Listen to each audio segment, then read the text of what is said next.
بسم اللہ الرحمن الرحیم۔ جیسا کہ پچھلے باب میں ہم نے یہ دیکھا کہ اگر کوئی انسان نماز کے کسی واجب کو چھوڑ دے اور وہ اس کا چھوڑنا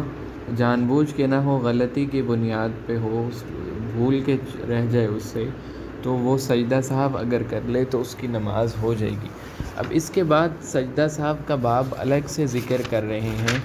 تاکہ انسان کو پتہ چل سکے کہ سجدہ سہو ہوتا کیا ہے اور کن کن صورتوں میں ہم سجدہ سہو کر سکتے ہیں۔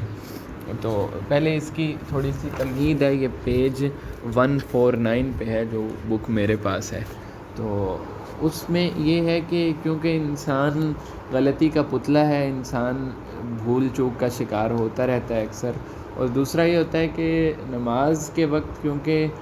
انسان اللہ کے قریب ہوتا ہے اور اللہ تعالیٰ نے تکوینی فیصلہ یہ کر رکھا ہے کہ شیطان انسان کو لائن سے ہٹانے کی کوشش کرتا ہے، تو اس لیے ایسے مواقع پہ جب انسان کوئی نیک کام کر رہا ہو تو شیطان بھی وسوسے ڈالتا ہے، جس کی وجہ سے انسان بھول جاتا ہے، کبھی کوئی نماز میں زیادتی ہو جاتی ہے، کبھی کمی ہو جاتی ہے،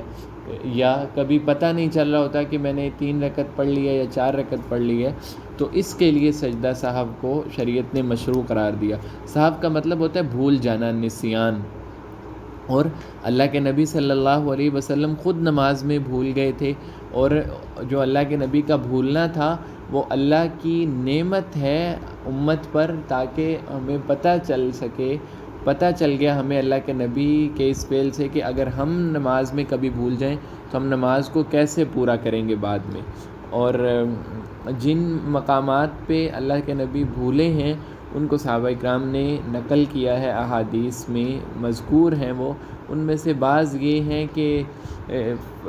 فقد حفظ عنہ صلی اللہ علیہ وسلم بقائع السہو فی الصلاۃ، کہ نماز میں سجدہ سہو کے جو مواقع ہیں جن پہ اللہ کے نبی، جہاں سے بھول ہوئی اور اللہ کے نبی نے سجدہ سہو کیا، وہ محفوظ ہیں۔ ان میں پہلا تو ہے کہ سلم من اثنتین فسجدہ، کہ اللہ کے نبی نے 2 رکعتوں کے بعد ہی سلام پھیر دیا اور پھر سجدہ سہو کر لیا، اور اسی طرح وسلم من ثلاث، یا 3 رکعت کے بعد سلام پھیرا پھر سجدہ سہو کیا، مطلب کہ وہ 4 رکعت پڑھ کے پھر 1 رکعت اور پڑھ کے، اسی طرح اگر 2 رکعت پڑھنی، 4 رکعت والی نماز تھی، 2 کے بعد سجدہ سہو، 2 کے بعد سلام پھیر دیا، تو اس کا مطلب ہے کہ 2 رکعتیں پھر دوبارہ سے پڑھیں اور اینڈ پہ سجدہ سہو کر لیں، یعنی رکعت تو پوری پڑھنی ہی پڑھنی ہے۔ اور اس کے بعد ہے وقام من اثنین ولم یتشہد سہوا فسجدہ، کہ اللہ کے نبی 4 رکعت والی نماز پڑھ رہے تھے یا 3 رکعت والی نماز مغرب یا وتر، تو 2 رکعتوں کے بعد بیٹھے نہیں، یعنی جو 2 رکعتوں کے بعد جس کو ہم درمیان والا قعدہ کہہ دیتے ہیں، اس کے بغیر ہی قیام کے لیے تشریف فرما ہو گئے، تو اس کے بعد پھر اس سجدہ جو درمیان والا قعدہ تھا اس کو چھوڑ دیا، اور آخر میں نماز کے پورے ہونے کے بعد سجدہ سہو کر لیا۔ اور اس کے علاوہ اور بھی بعض صورتیں ہیں، اور اللہ کے نبی کا فرمان ہے اذا سہا احدکم، جب تم میں سے کوئی بھول جائے فلیسجد سجدتین، تو 2 سجدے کر لیا کرے تو اس کی نماز جو ہے وہ ہو جائے گی۔ اب یہاں سے اب تفصیل ہے کہ سجدہ سہو کن کن صورتوں میں مشروع ہے۔ پہلا یہ ہے کہ انسان نماز میں کسی چیز کو بڑھا دے، اذا زاد فی الصلاۃ سہوا، غلطی سے نماز میں کسی چیز کا اس نے اضافہ کر دیا، اور اس کی شرط یہ ہے کہ وہ نماز کی جنس سے ہو۔ یہ نہیں ہے کہ نماز میں رکوع میں جا رہا تھا اور کہتا ہے چلو رکوع میں بعد میں جاتا ہوں، پہلے میں ایک میسج کا رپلائی کر لوں، تو یہ اب نماز کی جنس نہیں ہے، بلکہ نماز کی جنس ہے۔ رکوع کرنا تھا، رکوع کی جگہ قیام میں مزید کھڑا ہو گیا، رکوع میں جانے کی بجائے رکوع میں پہلے چلا گیا تھا تھوڑا سا، پھر دوبارہ واپس آ کے اور قیام میں الگ الگ سی چیزیں پڑھی جا رہا ہے، یا یوں کر رہا ہے کہ سجدہ رکوع 1 کرنا تھا، رکوع 2 کر دیے، یا سجدہ 2 کرنے تھے 3 کر دیے، یا جیسے 1 رفع رکوع کے بعد کھڑے ہوتے ہیں پھر سجدے کے بعد بھی کھڑا ہو گیا، یعنی نماز کی جن سے اگر کسی چیز کا اضافہ کر رہا ہے تو اس صورت میں اس کو اختیار ہے کہ آخر میں جب نماز سے فارغ ہو تو سجدہ سہو کر لے تو اس کی نماز ہو جائے گی۔ اور پھر اس میں مزید یہ تفصیل ہوتی ہے کہ انسان، کیونکہ ہم پڑھ چکے ہیں کہ نماز میں جو ترتیب کا خیال کرنا ہے یہ واجب ہے، تو اگر کوئی ترتیب آگے پیچھے ہو گئی ہے تو اس صورت میں بھی وہ سجدہ سہو کر لے گا۔ تو خلاصے کے طور پہ ہم اگر کہیں کہ اگر کسی انسان سے کوئی واجب رہ جائے تو پھر سجدہ سہو کرے گا، یا جو فرض ہے اس کی ترتیب آگے پیچھے ہو جائے، مثلا پہلے اس نے رکوع کیے بغیر ہی قیام میں کھڑا تھا، ڈائریکٹ سجدے میں چلا گیا، اور اب اس کے لیے حکم یہ ہے کہ وہ جب اس کو یاد آئے فوراً پہلے رکوع کرے اور پھر جو وہ کام کر رہا تھا دوبارہ اسی میں مشغول ہو جائے، یعنی دوبارہ سجدے میں چلا جائے۔ تو اب اس کا ایٹ دا اینڈ ہمارے پاس نتیجہ یہ نکلا کہ اس کا نماز میں ترتیب میں فرق آ گیا، باقی سجدہ بھی رکن تھا وہ بھی اس نے پورا کر لیا، رکوع بھی رکن تھا وہ اس نے پورا کر لیا، تو ترتیب کے آگے پیچھے ہو جانے کی وجہ سے وہ سجدہ سہو کر لے گا تو اس کی نماز ہو جائے گی۔ اور اسی طرح اگر امام بھول رہا ہے نماز میں، اگر امام کے ساتھ نماز پڑھے ہیں مثلا تو 2 رکعتوں کے بعد اس نے 2 رکعتوں والی نماز ہے، امام صاحب تیسری میں کھڑے ہو گئے ہیں، تو پھر اس کے لیے جو مشروع طریقہ ہے وہ جو مرد ہیں وہ امام کو تنبیہ کریں گے، یاد دلائیں گے تسبیح کے ذریعے، یعنی سبحان اللہ کہہ دیں، اور اگر خواتین امام کے پیچھے نماز پڑھ رہی ہیں تو پھر وہ تصفق ہوگا، یعنی وتصفق النساء یا وتصفق النساء، یعنی وہ جیسے تالی کی سی کیفیت ہوتی ہے، ایک ہاتھ کو دوسرے ہاتھ پہ ایسے کریں گے تو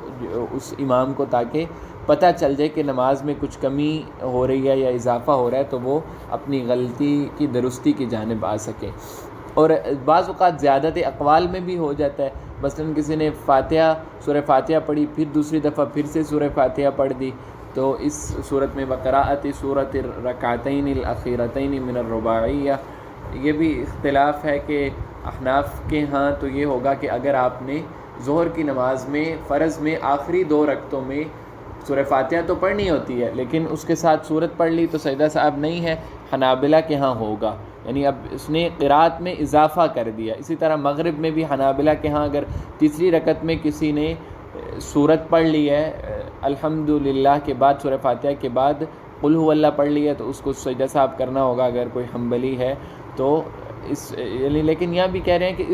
استحب لہو سجود السہو، سجدہ صاحب مستحب ہے، ضروری نہیں ہے اگر اقوال میں کوئی وہ اضافہ کر رہا ہے۔ پہلی صورت تو یہ ہوگی۔ دوسری صورت یہ ہے کہ اگر کوئی نماز میں کمی ہو گئی ہے، کوئی واجب اس کا رہ جاتا ہے، مثلا اب اس نے دوسری رکعت کے بعد 2 رکعتوں کے بعد جو درمیان والا قاعدہ ہے وہ واجب ہے، اس کو یاد ہی نہیں رہا، تیسری رکعت میں کھڑا ہو گیا تو ٹھیک ہے، کوئی مسئلہ نہیں، اب دوبارہ جب تک تو پورا کھڑا نہیں ہوا، یعنی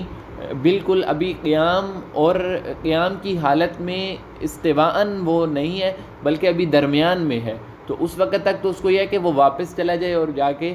دوبارہ اتحیات پڑھ کے پھر قیام کی طرف آئے۔ لیکن اب اس نے تیسری رکعت شروع کر دی تو پھر یاد آیا کہ اوہو میں نے تو قاعدہ ہی نہیں کیا، تو پھر اس کے لیے یہ ہے کہ بس وہ قاعدہ کو اب آخر میں سجدہ صاحب کے ذریعے پورا کر لے، یا کوئی اور صورت ہے واجبات میں کسی طرح سے کوئی کمی آ گئی ہے، یعنی کوئی ایسا رکن اگر رہ جائے تو نماز نہیں ہوگی، اگر واجب کوئی رہ جائے گا تو پھر آخر میں جیسے دعائے قنوت ہے وتر میں ہم کہتے ہیں وہ واجب ہے، اگر کوئی بھول کے اب اس نے نماز میں کمی کی ہے تو وہ رکوع میں چلا جاتا ہے، اب اگر رکوع میں بالکل چلا گیا تو واپس آنے کی ضرورت نہیں ہے بلکہ دوبارہ اس نماز کے آخر میں وہ سجدہ صاحب کر لے گا تو اس کی نماز ہو جائے گی۔ اور اسی طرح نماز کے بعد کی جو انسان نے اگر نماز سے فارغ ہو چکا ہے اور نماز کے بعد کوئی ایسا کام نہیں کیا جو نماز کے منافی ہے، مثلا بیٹھ کے ذکر کر رہا ہے، تسبیحات کر رہا ہے، تو یہ نماز کے منافی نہیں ہے، یعنی اگر اس نے نماز کے منافی کوئی کام نہیں کیا، موبائل نہیں نکالا، مسجد سے باہر نہیں گیا یا کوئی اور صورت ہے، تو اس دوران اس کو یاد آ جاتا ہے کہ یار میں نے تو یہ رکن میرا رہ گیا یا یہ میرا اسی طرح واجب میں میرے سے کوئی چیز رہ گئی تو وہ سجدہ صاحب کر لے، اور رکن اگر رہ جائے تو اس رکن کو ادا کرے، اور جب رکن کو ادا کرے گا پھر ظاہر ہے ترتیب میں فرق آ گیا اور ترتیب کی وجہ سے آخر میں سجدہ صاحب کر لے تو اس کی نماز ہو جائے گی۔ اور آخری صورت یہ ہوتی ہے کہ انسان کو شک ہے کہ میں نے 2 رکعتیں پڑھی ہیں یا 3 پڑھی ہیں یا 4 پڑھی ہیں یا 3 پڑھی ہیں، تو اس میں پہلے تو کوشش کرے کہ اپنے غالب گمان پہ عمل کرے، لیکن اگر نہیں پتہ چل رہا تو پھر جو متیقن ہے اس کو تو فرض کرے لازمی، مثلاً اگر 2 رکھتے ہیں تو اس کو ذہن میں آ رہا ہے یار پتہ نہیں 2 پڑھی ہیں کہ 1 پڑھی ہے، تو اب 1 تو لازمی پڑھی ہے نا، تو 1 کے بعد پھر دوسری کو پڑھ لے، پھر آخر میں سجدہ سہو کر لے۔ اسی طرح 4 رکعت والی نماز ہے، اب اتحیات میں بیٹھ گیا، سمجھ نہیں آ رہی یار 4 پڑھی ہیں یا 3 پڑھی ہیں، تو یا تو یہ ہے کہ کوشش کرے کہ یہ میرا اپنے احتمال کی بنیاد پہ، ظن غالب کی بنیاد پہ اس کو کور کرے۔ اگر نہیں ہو رہا تو پھر 3 تو لازمی پڑھی ہی پڑھی ہیں، 3 کو مکمل تصور کر کے چوتھی بھی پڑھ کے پھر آخر میں سجدہ سہو کر لے، تو پھر بھی اس کی نماز ہو جائے گی۔ اللہ کے نبی کا فرمان ہے، حضرت عبدالرحمن بن عوف رضی اللہ عنہ راوی ہیں اس کے، اذا شک احدکم فی الصلاۃ، جب تم میں سے کسی کو نماز میں شک ہو جائے، اور فلم یدری واحدۃ صلی او اثنتین، کہ 1 رکعت پڑھی ہے یا 2 رکعت پڑھی ہے، فلیجعلھا واحدہ، تو اس کو 1 رکعت بنائے، یعنی 1 رکعت تو یقینی پڑھی ہی پڑھی ہے، اس پہ حکم لگائے۔ فإن لم یدری اثنتین او ثلاثا فلیجعلھا اثنتین، تو 2 کو اس کو یقینی تصور کر لے، اور پھر اس کے بعد جو رہ گیا حصہ وہ پڑھ کے آخر میں سجدہ سہو کر لے، تو اس کی نماز ہو جائے گی۔ تو یہ 3 صورتیں ہیں ہمارے پاس سجدہ سہو کی، نماز میں کمی ہو جانا، نماز میں زیادتی ہو جانا، یا شک میں مبتلا ہو جانا، اس صورت میں بھی سجدہ سہو ہو جائے گا۔ اور خلاصہ کلام یہ، اگر رکن رہ گیا اور نماز کے منافی کوئی کام کر لیا تو پھر نماز نہیں ہوگی، کیونکہ رکن ضروری ہے، وہ سجدہ سہو سے بھی پورا نہیں ہوتا۔ اور اگر واجب کوئی رہ گیا